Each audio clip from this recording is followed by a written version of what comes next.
Assalamualaikum warahmatullahi wabarakatuh. Innal hamdalillah nahmaduhu wa nusolli ala rasulil karim. Saudara-saudaraku yang dirahmati oleh Allah SWT, sifat sabar adalah sifat yang mulia yang hendaknya harus dimiliki oleh setiap diri kita, ya. Ini sangat penting sekali. Dan sabar itu sesungguhnya tidak ada batasnya. Ketika kita mengatakan sabar itu ada batasnya, yaitu bukan sabar namanya, ya. Sabar itu tidak ada batasnya. Ada dua kisah. Yang pertama kisah dengan ending yang memilukan, yang kedua ya kisah dengan ending yang menggembirakan, ya. Yang pertama, ada satu keluarga petani yang dia memelihara seekor harimau. Harimau ini dipelihara sejak bayi, ya, dengan penuh kasih sayang, ya, sehingga harimau ini tumbuh menjadi seekor harimau yang besar. Dan harimau ini sangat setia sekali karena memang betul-betul petani ini memberi perhatian yang sangat. Dan petani ini pun juga sangat menyayangi binatang peliharaannya ini. Setiap hari mereka datang ke hutan, ya, pergi ke hutan untuk mencari kayu dan sebagainya. Kemudian harimau ini membantu mengangkut kayunya, terus setiap hari seperti itu. Suatu ketika petani ini dikaruniai oleh Allah SWT seorang bayi yang mungil, ya. Maka karena masih bayi ini tidak dibawa bekerja di hutan, ditinggal di rumah. Dan harimau yang sangat setia ini kemudian diminta untuk menjaga bayinya.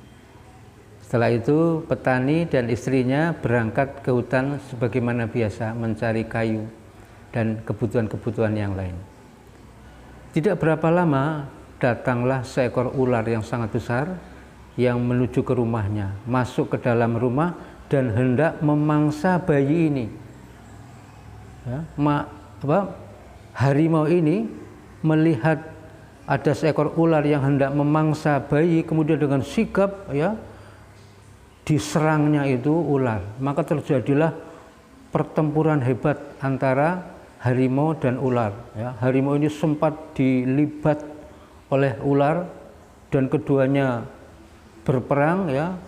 Dan akhirnya harimau ini bisa merobek leher dari ular dan merobek-robek tubuhnya. Maka ular ini pun mati dan darah berceceran di mana-mana.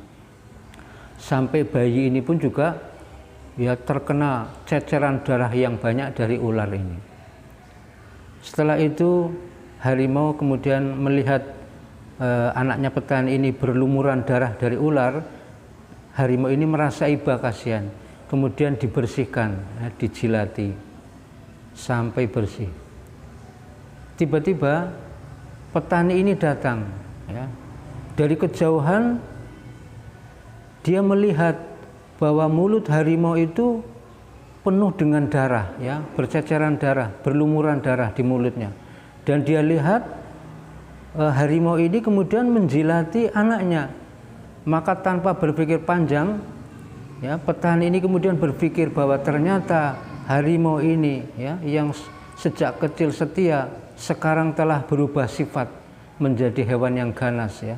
Melihat anaknya dia pikir begitu, dimangsa, ya. Maka tanpa berpikir panjang, tanpa melihat kejadian yang sebenarnya, dengan kampaknya itu dipukulnya keras kepala dari harimau ini sehingga tewas seketika, ya. Sebelum tewas harimau ini sempat melihat ke arah petani dengan keheranan, mengapa dia yang telah berjuang mempertaruhkan nyawa, ya, membunuh dari ular ini, membela anaknya, kok kemudian dia sendiri malah yang dibunuh, ya. Petani begitu melihat bahwa ternyata ada seekor ular besar yang ada di dekat bayi yang berlumuran darah, yang terpotong kepalanya, yang robek-robek badannya, menyesal. Ternyata harimau ini justru menolong anaknya dari serangan ular ini. Dan dia melihat bayinya masih sehat, ya. Masih sehat, masih segar bugar, tidak ada luka sedikit pun. Tetapi sudah terlanjur, maka menyesal petani ini, ya, menyesal. Dia meraung-raung, ya, harimau yang menjadi kesayangannya itu telah tewas di tangannya sendiri karena kesalahpahaman, karena dia tidak sabar ya melihat kondisi. Dia langsung mengambil kesimpulan ya dengan tidak melihat situasi kondisi yang sebenarnya, akan tapi sudah terlambat ya. Ini kisah pertama yang sangat memilukan ya. Yang kedua, di suatu kerajaan ada seorang raja yang memiliki seorang permaisuri yang sangat cantik sekali, dan dia memiliki ya satu pembantu yang sangat setia sekali dan kerjanya sempurna sekali. Raja ini suatu ketika mengadakan perjalanan keluar kota, dan sebagaimana biasa pembantunya membersihkan ruangannya, kamarnya dibersihkan sebersih-bersihnya, dirapikan serapi-rapinya, kemudian diberikan wewangian ya. Nah, pembantu ini dia kemudian berpikir, wah, saya bertahun-tahun menjadi pembantu raja ya, saya membersihkan, merapikan, membuat wangi-wangian dan sebagainya di ruangan ini, saya pinginlah sebentar saja saya tidur-tiduran di tempat tidur ya, saya hanya sebentar saja. Maka dia, toh ini lagi bepergian raja ya, saya enggak apa-apa lah, hanya tidur-tidur sebentar saja kok, hanya nyicipi kayak apa sih ya. Betul, kemudian pembantu ini dia tidur-tiduran sebentar ya dengan memakai selimut raja. Setelah itu ternyata apa yang terjadi ya, niatnya hanya tidur-tiduran, bablas ketiduran ya, karena memang empuk sekali kasurnya ya, kemudian harum sekali dan sebagainya. Maka pembantu ini tertidur. Tidak lama kemudian permaisuri raja masuk ke dalam kamar, mengira orang yang berselimut itu adalah raja ya. Oh, raja sudah pulang dari bepergian. Kemudian permaisuri tidur di samping orang yang dikira raja ya, tidur bersama. Tidak berapa lama kemudian raja pulang ya.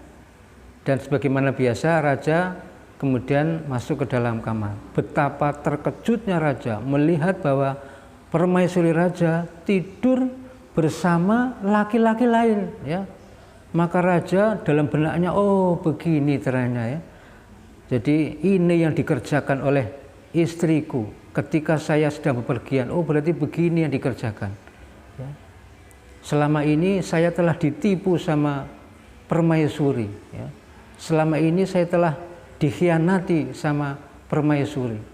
Maka raja dengan kemarahannya memuncak, dicabut pedang, kemudian diayunkan hendak menebas leher permaisuri dan hendak membunuh laki-laki yang ada di sampingnya. Tetapi alhamdulillah Allah SWT beri kesabaran kepada raja ini ya.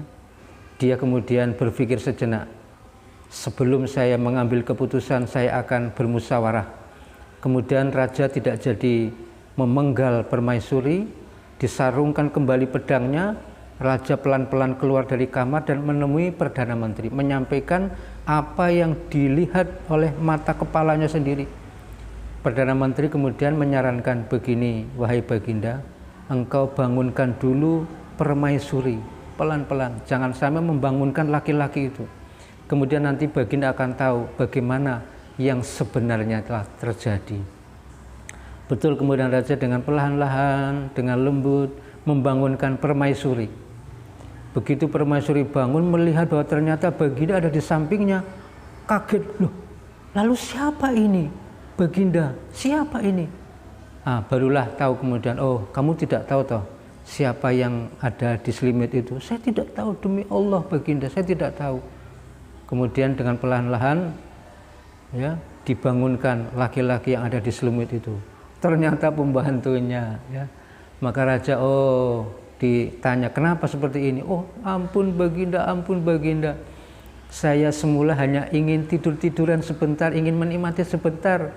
Bagaimana rasanya tidur di kasur Baginda? Mohon ampun Baginda. Oh, enggak apa-apa, enggak apa-apa, enggak apa, sudah. Sehingga akhirnya berakhir dengan selamat ya. Seandainya raja kemudian tidak sabar, dia langsung penggal permaisuri, dia langsung penggal pembantunya, seperti apa. Nah, inilah pentingnya kita bersabar. Kita pun juga begitu. Di dunia ini kita hanya sebentar, bersabar. Bersabar kita di dunia hanya sebentar saja ya. Kita di dunia ini ya dimaksudkan untuk apa? Untuk bersabar menyempurnakan iman kita, bersabar menyempurnakan amal kita ya. Kelak dengan kesabaran kita hanya sebentar saja, paling hanya 60-70 tahun. Sedangkan kehidupan di alam akhirat itu kekal abadi selama-lamanya. Nanti di akhirat Allah SWT akan sempurnakan nafsu kita. Di surga akan disempurnakan nafsu kita, ya. Apapun jadi keinginan kita akan disempurnakan oleh Allah SWT. Maka kita hendaknya bersabar, dan bersabar itu tidak ada batasnya, ya. Jangan kita mengatakan sabar ada batasnya. Kalau sabar ada batasnya itu namanya bukan sabar. Ya, kita bersabar dan niatkan untuk taat pada Allah SWT selama-lamanya.